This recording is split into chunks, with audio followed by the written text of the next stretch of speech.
Brought to you by Why Would You Ever Do This? Ow! God, that hurt more than anything. This is a news show.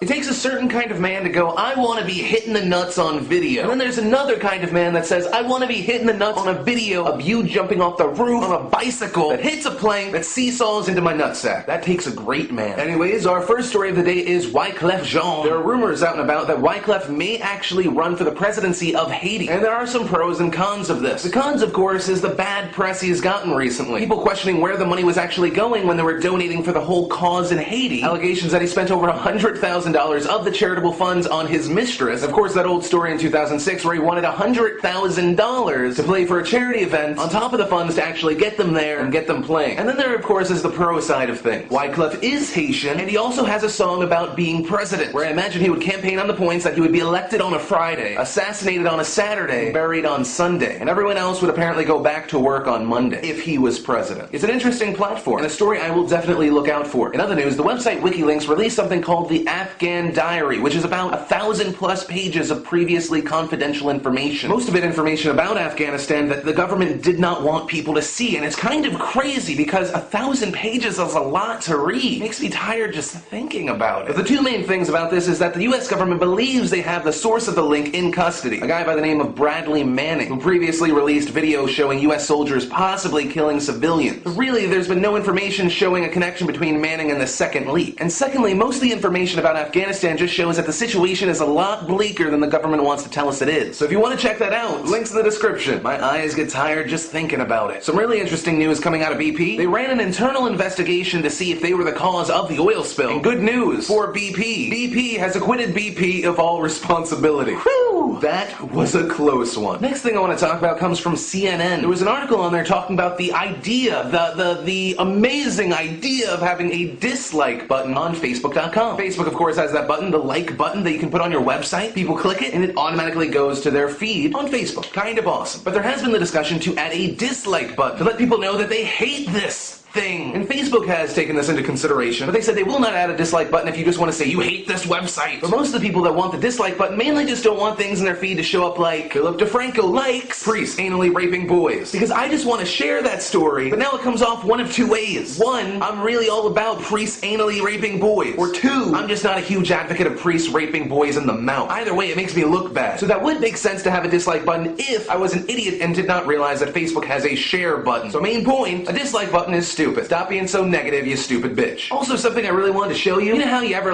just thought you were lucky? Like you stopped to tie your shoe and you actually just avoided getting hit by a car? Well, this guy, he's a lot more lucky than you. He actually hit the ejection button a second before the plane crashed. No story there, except that he almost died. So I guess there is a story. I just wanted to show you those pictures. Anyway, and the last thing that I want to talk about today is, of course, I just came back from Comic-Con and a lot of people are like, show us pictures of the hot chicks. Well, I don't really have pictures, but I have a lot of video, and all of that is in the daily vlogs that I have over at the youtube.com/Philip DeFranco channel, where we are doing the Project Luz and Olsen Twins. So if any of that interests you, a link to that is in the description along with any of the stories I talked about today. But guys, of course, with it being Monday, I want to leave you with a question of the day that's related to Comic-Con. If you could be any superhero or villain that's ever been ever, which one would you be and why? Let me know in a comment down below or in a video response. But guys, as always, my name, of course, is Philip DeFranco, and you? Well, you've just been filled in. You're welcome. I'll see you tomorrow. Fly away with me.